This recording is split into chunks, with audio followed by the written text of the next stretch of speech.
Welcome to episode 6 of the Paddle and Portage podcast, Under the Northern Lights. Oh, you've been waiting about 8 years to say that. There is a collision of atmospheric and solar Look at that. dissonance dancing directly above our pre-fishing opener campsite. It is with the naked eye, reds, purples, greens. This is no white display. This is streaking. This is ebbing and flowing and sparkling and dancing with clouds on the horizon and stars behind it. It is coalescing directly above us in a magnificent display of solar glory. The hot dogs are burning. You got those? Got them. Wow. That was Lord Baxley with the report. Joe Freddy Friedrichs here. Kevin the Kman Kramer to my right. Erik Dickes from Omaha up top. Taking in the Northern Lights this evening. Spectacular, as Lord Baxley said. Kman, what are your thoughts here as you look up? Unbelievable. I've seen the Northern Lights many times, as you have too, but the bright color reds and the greens and the dancing around, it's just, it's amazing. Yes. Nice. Step up here while we can. It's dark. It's about 10 o'clock at night, so fishing openers in 2 hours. Omaha Erik Dickes here. What are your observations this evening? Beautiful. I've been coming up here for years. First time I've ever seen them, so this is real special. Dickes, there's a big old streak behind you. Look at that! Oh man, it's everywhere. It's just the whole sky's lit up, and it's just wishing us it's a blessing for this fishing opener. So we're out in the boundary waters here, and we're gonna settle in and just be here with the Northern Lights and the Aurora for a while before we go out fishing.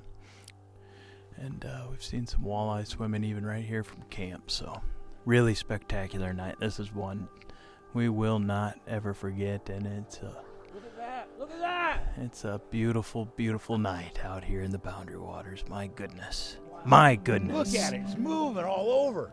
Wow. Look at it. Oh! Unbelievable.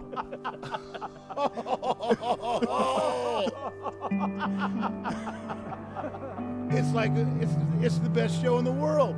Planet Earth.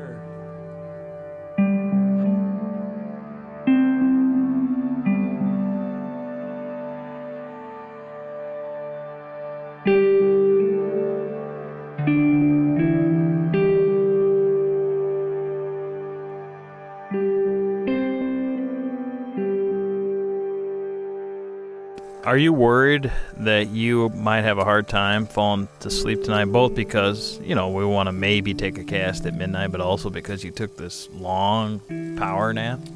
I'm not worried, but the thought has crossed my mind. I do have a great book to read, and I got a podcast episode to listen to. And so, actually, if I can't fall asleep, I'll be pretty excited to do either of those things in my hammock. We got Erik Dickes over there getting some dinner going. Kevin the Kman Kramer over yonder getting things set up over there. Always kind of acting independently. K-Man is has very self-contained and travels in that fashion. Any thoughts about the fact it really hasn't come up until I bring it up right now about last year's opener and fact that in the first 20 minutes of our trip last year we had this traumatic thing, and this year we just kind of lollygagged and made our way out here with no problem. Actually, so K-Man and I just went and scoped out an unmaintained portage to a lake that we're going to go fish tomorrow, and we were paddling back and it's dark, and K-Man said, this would be a bad place to capsize. And well, yeah, so I started thinking about last year, I guess, is what I'm trying to say. I thought about it for the rest of the paddle back. How about you, Freddie? I haven't been worried about it. I haven't thought about it much in the sense of, you know, are we trying to do better than last year or make up for last year or anything even to that effect. And had a lot of time alone today in the hammock. We all did. Where easily could have got kind of hung up on something like that. So I think it's a new year. It's a new trip. They're all different. Yeah. Well, you know, actually, it's interesting because the trip last year after that whole mess went down and when we kind of took a rest day, I actually did climb in my hammock that day and read a book and dozed, and it was kind of actually a sobering moment to be like, I want to slow down a little and allow myself to do things. It doesn't have to be hard all the time. So I thought about that when I climbed in the hammock today. I was like, I like this new openness. And that's because I think that happened because of the experience. And so there's still a bright side to it, you know? Sure. Yeah, absolutely. Well, we're settling in to wherever the trip takes us. Yeah, how's your morale, Freddie? I'm great. Today is, in my mind, to get out to camp and pass the day kind of situation any way you slice it. So to be able to read a book and chill out and hang out is as good of an adventure, basically. So fishing opener, midnight. Maybe we'll be up, maybe not, but first thing in the morning I'll be out there. This is Mark Savoy with Solbakken on Superior.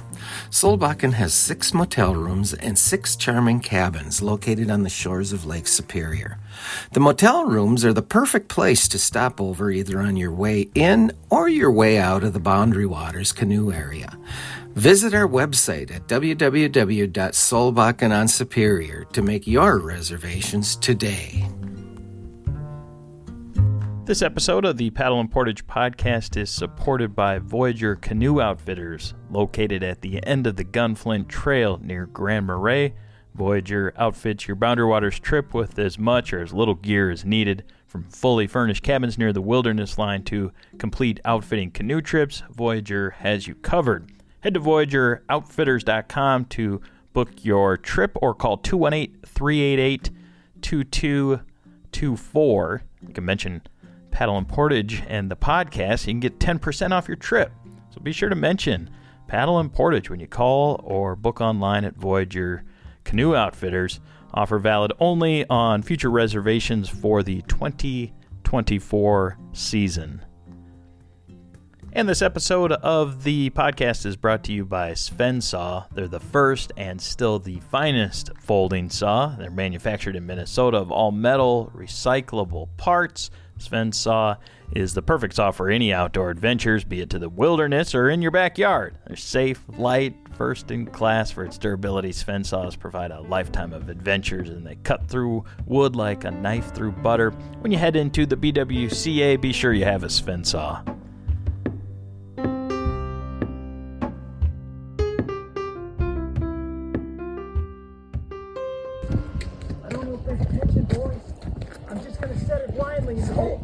Dear God, help us all. I got him. Boys, it's huge. I need help. Oh, man. Ooh. Boys. Need a light. I need help, boys. You need a light. Dickes, don't fucking grab that line. It's smalling. Look at that. Dickes. Look at that. Beautiful. Get out of the way, Dickes. Get it. Grab it.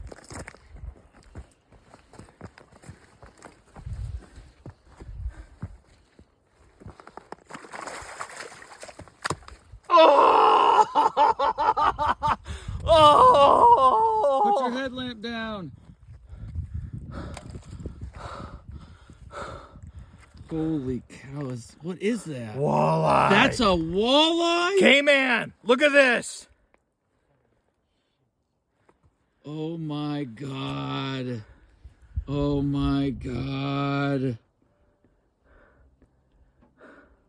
That is incredible. Yes.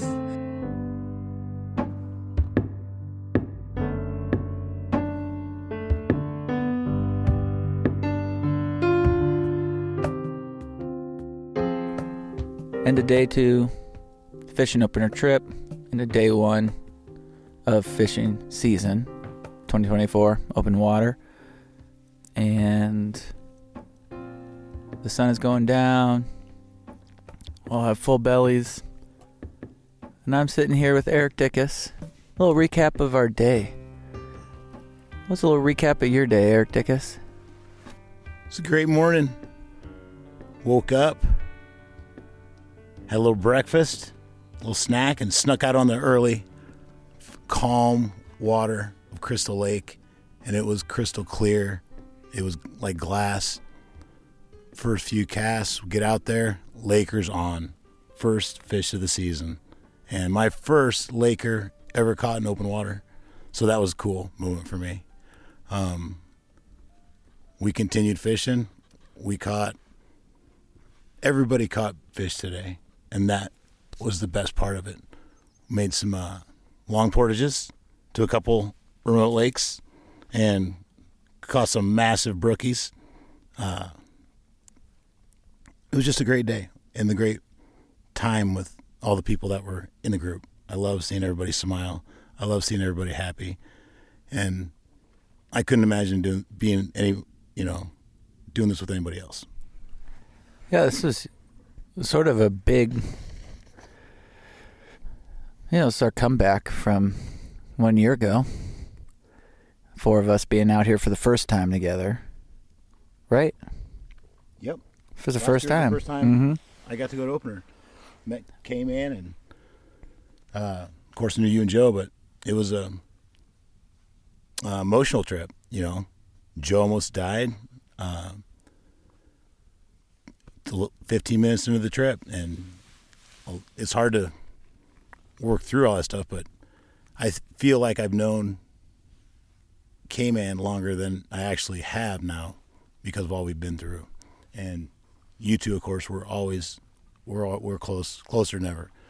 So I feel like an old timer at this group now. It feels good, and I'm happy to be part of this. Yeah, at this point, it's the second annual fishing opener trip for the 4 of us. And, what's one of the nice things about this group is that we have a very unique dynamic between the 4 of us. And, we're all very different people. And, one of the dynamics that sort of shook out on this trip was you and Joe were doing a lot of fishing. You guys shared the canoe the whole trip, fished a lot, caught a lot of fish. We ate those fish for dinner tonight. Thank you so much. And Kman and I, we definitely fished, but we just kind of chose a different vibe and a different energy. We kind of puttered along at our own pace behind you guys, stopping to see little sights. We went and found an old cabin in the woods that we had read about. It was pretty cool. Made of cedar, square cut logs with dovetail, joinery that was still partially standing. And it's larger cedar than any I've ever seen in my whole life, which is really incredible. So K-Man took me to see that, and then we, also stopped and just stared at mosses and lichens and the most colorful assortment of moss on the side of the rock. And that was only topped by the rainbow. Double rainbow. The double rainbow that we got to see right from camp right after we finished our dinner, right when Erik Dickes was down releasing the lake trout that he had caught, because we realized we had plenty of food and didn't need to take more than we needed, which is a wonderful value of the people on this trip. 21-inch are gone to grow again, to be caught again. Next year. We only take what we need, and we're only out here for what we need. And feel like I got a lot of what I needed already. I feel like I got everything I needed. I've been up here in this area up north for 9 days, and it's a long time away from my family, and I miss them, but it's like I gained a new family up here too. That's what it feels like. And you're mentioning, I love that you guys went and did those different things other than the fishing. But if you're with Joe Fredericks in the canoe, you're going to be fishing. There's not much else going to be going on. That's the only option. Yeah. And the double rainbow topped off the whole weekend. It was a little spot of rain after a beautiful sunny day. Rain all day yesterday, kind of gloomy. I don't know, it's epic day. And I feel great. I feel lots of love with this group, and I feel lots of just, great companionship, lifetime stuff. We're chatting now with award-winning, or at least T-shirt winning photographer Matt Branson from Minneapolis, and he won the May issue of the Paddle and Portage Digital Magazine photo contest. An absolutely stunning, gorgeous photo taken in the Rat Lake, South Lake Portage area early in the morning. If you're a member of Paddle and Portage, you can find it in the May issue of the magazine. Matt's chatting with us today. Matt, awesome photo, and congratulations, man. Thank you very much, Joe. Yeah, super fun. Thank you. Yeah. So tell us a little bit about the photo, the morning, like what you remember from that scene. Sure. I did a solo trip last year from Rocky Point. My first day, I got to somewhere on Granite Lake. And then my second night, I was camped right near the campsite on Tidal Land Portage on South Lake. That morning on South Lake, I got up probably around a little after 4 a.m. It was probably light out before 4. And I knew I had a big day coming, and I just wanted to get on the water and just really enjoy it. So I was probably on the water like around 4:30 that morning, paddled across South Lake. It was just gorgeous. Nobody else out there. And I got to the South Lake to Rat Lake Portage, which is a pretty short little portage, and the dragonflies were already flying all over the place. There was somebody sleeping in a hammock right by the portage. So I was trying to be really quiet as I went through there, put my canoe and my pack down on the Rat Lake side. And I just stood back and looked, and it was just the sun coming up there. You can see the Rose Cliffs out in the distance there. It was, and the dragonflies were everywhere. So I stopped and just took a few minutes. I kind of keep moving on portages, but I just sort of stopped for a minute and took it in. And, I got that great photo, and hard to take a bad photo that day where I was. So it worked out really well, and just had a huge day. And I think I ended up paddling to the end of Moose Lake that day. So just had a awesome day. Yeah. Right on. Cool. Well, when we're talking about the Boundary Waters, there's the beauty of it, of course, and the lure of just like getting away in solitude, and people coming up from the Twin Cities or all across the country and even the world to come to the Boundary Waters. And organizations like Friends of the Boundary Waters have a number of programs that are designed to protect and promote the Boundary Waters. They have been around for almost 50 years, and that's when a group of friends got together at a dinner and started to organize this movement. And so the Friends of the Boundary Waters, they're working on things like Prove It First legislation down at the Capitol in St. Paul. And I'm wondering if like the work of the Friends is something that you are aware of or think about when you're out there on these trips that you do, Matt. Absolutely. Very aware of the work they've been doing, and I'm just super thankful for it. I think we've got a real treasure in the Boundary Waters, and I don't want anything to interfere with that. And so I've been a big proponent and a fan of the work they do, and I'm just very thankful for it. I've been going to the Boundary Waters for a little over 20 years. I've introduced both of my sons to it. We've spent weeks of their life in the Boundary Waters, and it's just a fantastic resource. And I'm really thankful that groups like that are doing that work to help us all protect it. Yeah, well, the Friends, they make a point of emphasis saying that thanks to the dedication of people from across the entire nation, including here in Minnesota, they've made what they call incredible victories in the fight against copper sulfide mining. So it's just something to be aware of as you're paddling your canoe this summer, and you can find more about them at friendsbwca.org.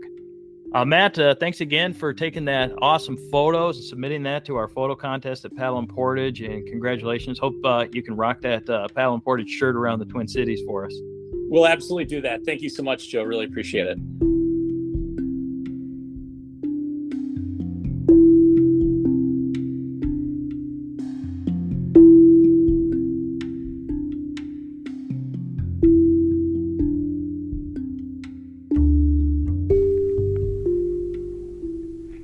Joe, this is our third annual fishing opener trip. And we did pretty well. Great fishing this year. Smallmouth, largemouth, pike, lake trout, brook trout, walleye. Was that 6? Yeah. Uh-huh. So it was the most successful fishing opener trip in that regard. But, like Dick has said, northern lights, rainbows, rainstorms, exploring new lakes. How much of this is about the fish? In other words, is a fishing opener trip to the Boundary Waters really a fishing trip? I guess so, yeah. It is, but it's about so much more. For me, like the feeling I have after this year's opener is just one of complete contentment. And I've got the text messages that were waiting for me or came in Sunday night after the weekend trip that were, how many did you catch? How was the fishing? And that type of stuff. And you love responding to those with pictures and some bragging. A little bit. There's part of that, of course. You yeah. know, it is. So in that regard, it is a fishing trip, and that's a component of it. But my feeling about the experience of the opener is a much more rounded thing. It's more wholesome. There's more depth to it than that. It's about those experiences that you're sharing about, but also those small little moments. I've got this short clip I took on my phone when we were out there, and it's the three of you. Lord Baxley came in, and Dick is all rummaging through bags. I saw that, yeah. Every single one of us are bent over. No one's paying attention to me. You're completely unaware that I'm there with capturing this moment in time. But it's such a great moment, this innocent, beautiful thing at camp that happens like on everyone's trip, and it's just like, I love that part of it. It's not me hooking into those fish that I'm really just like, I feel so good about that. That's just like, that's a cool part of it, and it's fun to send those text messages and the photos of the big fish. But it's that camaraderie and those shared moments that they don't really mean a whole lot to the explaining them and even sharing them or posting them or whatever, but they mean a lot to me. Yeah. Kind of like how we don't necessarily talk about the fact that it rained all afternoon on Friday and we all got in our hammocks and took a 2 or 3 hour nap. Mm-hmm. But that's part of it. Mm-hmm. It's just all the sweet little moments that make a trip. Mm-hmm. Except this one we say fishing, and a different one we may say something else. Mm-hmm. It's about the experience. Right. I love hearing you say this because I think I obviously agree with you wholeheartedly, and I think sometimes people expect that from me. But it's really nice to hear you say it too, because I'm there with you, and I feel all those moments with you. It's nice to know that you remember them all and that they matter. Mm-hmm. And I bet a lot of the people we meet at Canoecopia who come up and say, that's Joe the fishing guy, or that type of fishing crowd that comes up to the booth and talks with us. People that, like our stuff on social media and stuff about the fishing, I'm sure that they have some of those thoughts too, whether they're maybe even put 2 and 2 together on that or not, but that it's more than just about how many fish you caught when we're talking about a fishing trip to the Boundary Waters. It's about all the little things.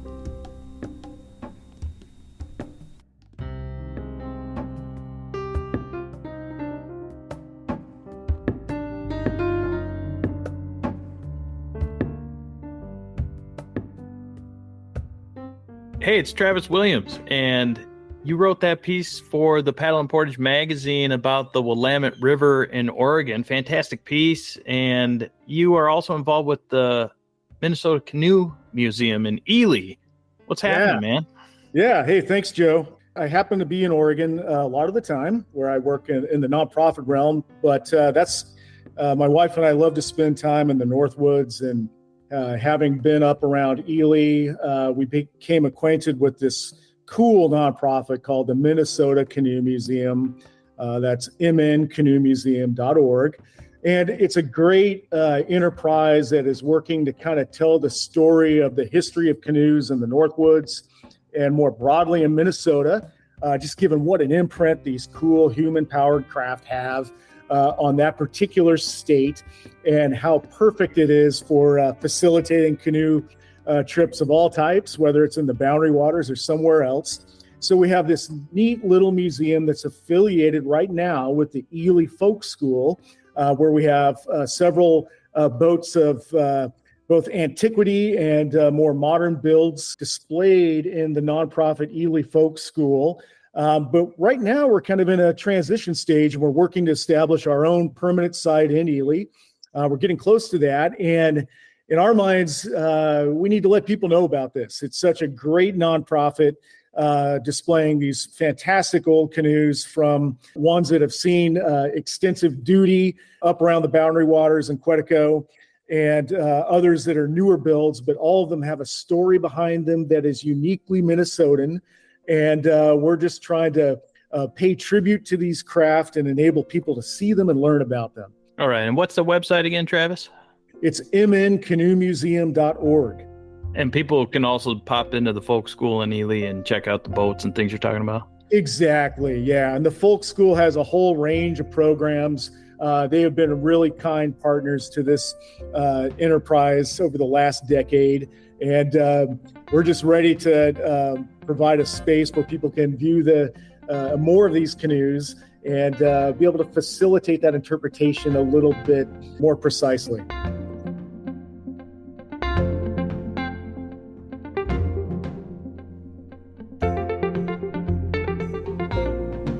There's been a fair amount of discussion in the lead up to the paddling season, now that we're into it, about food storage in the Boundary Waters. The Forest Service sending out some information. We've got a couple of articles about it on the Paddle and Portage website.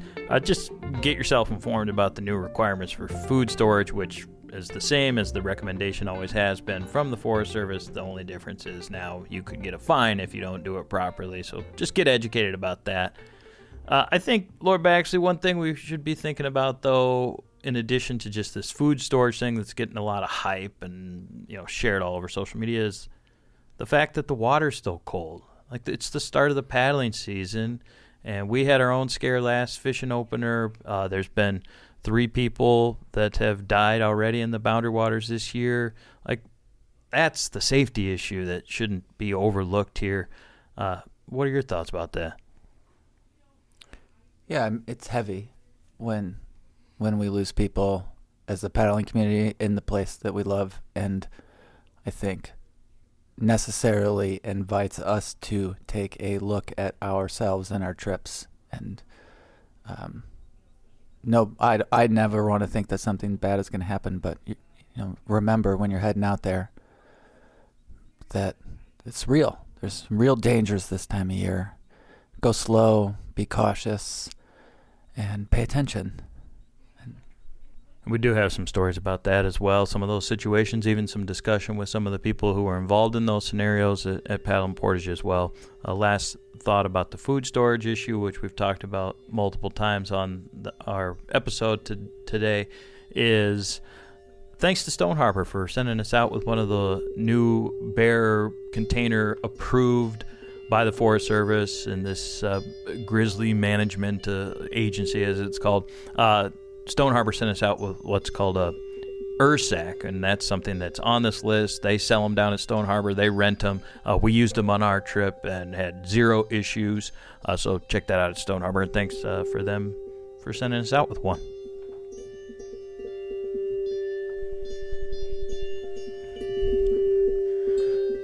Joe here at camp and just winding down this incredible adventure.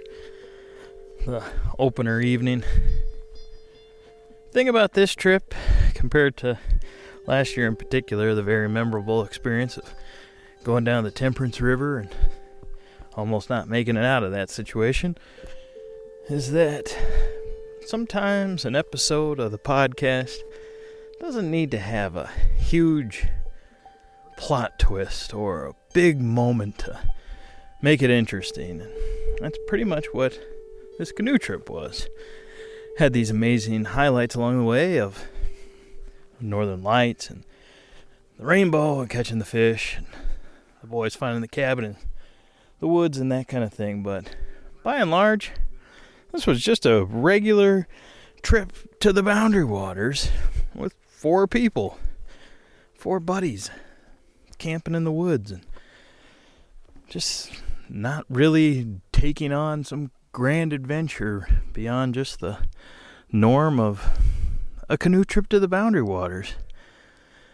We need episodes like this from time to time to just remind us about why we come here and what this is all about, what these stories that we share are. They're all rooted to one thing, the common thread of it all, the place, the Boundary Waters. So wonderful to be able to come out here. The thing we sometimes take for granted as we're compiling all these stories over the years is that this place is so absolutely phenomenal, and we highlight what it means to everyone else so often, every time, from Tony Jones to the people we've had over the years on the podcast who said we've come 50 years in a row, is that it's also really, really important to the people who produce this podcast. And so thanks for enjoying all of these adventures we get to have along the way, from these ordinary fishing opener trips to the big adventures to the near-death experience of a year ago. And just all keeps moving forward. And that's the beautiful thing about sharing our stories on the podcast, is we just keep moving forward.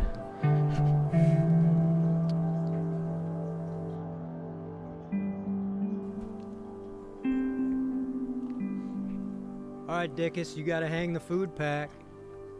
Fine. Whatever, Kman. You do anything here. I got it.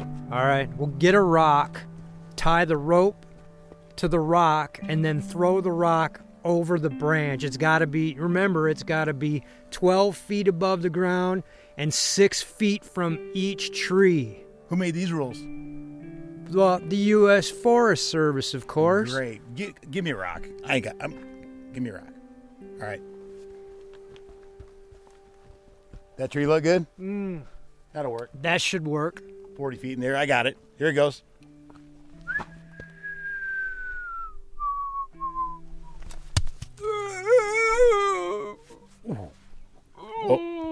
The heck was that? Dick, what's going on, Kman? What? Dickes! Dickes, what did you do? Nothing. I'm hanging the food pack. That's freaking Ed! Ed! What the? Dickes! You hit Ed with You the hit rock. old man Ed! You see him. What's- Man. Dude, Oh, no. we gotta get... Where did Ed even come from? Guys, what's happening? LB, Dickes... Is this Ed? Dickes hit old man Ed with a rock You know- trying to hang the food pack. I go to the latrine for 5 minutes, and this is what I have to come back to? I didn't know Ed was here. Okay, guys, remember your woofer training. Let's get Ed down next to the lake. Let's test his vitals. Grab Bring his him legs, down. Dickes. He's still alive. Grab his legs, Dickes. Hey, guys, slow, easy. He's injured. Okay. I'll get my InReach Mini and press the Actually- SOS button. Actually, go get that. And does anybody else have anything at their... I have a first aid kit. Hey, where's Ed? Where's Ed? What the? Where did he go? He was just at the water's edge. We just brought him down here. There's no He disappeared. trace of him. He's gone. Did he go in? Do you think he's... Should we Let's break back- camp? Yeah, let's get out of here. Dickes, what'd you Hang the do, food pack, man? We'll sleep. I ain't hanging the food You pack. know, I told you guys, more people get injured in the wilderness than trying to hang up Rock me in my dreams. You can roll me, rock me in my dreams. So I like to sing, I love to dance. I play the fool if I got the chance. All around the campfire light. All around the campfire light. All round, all round, all round the campfire light.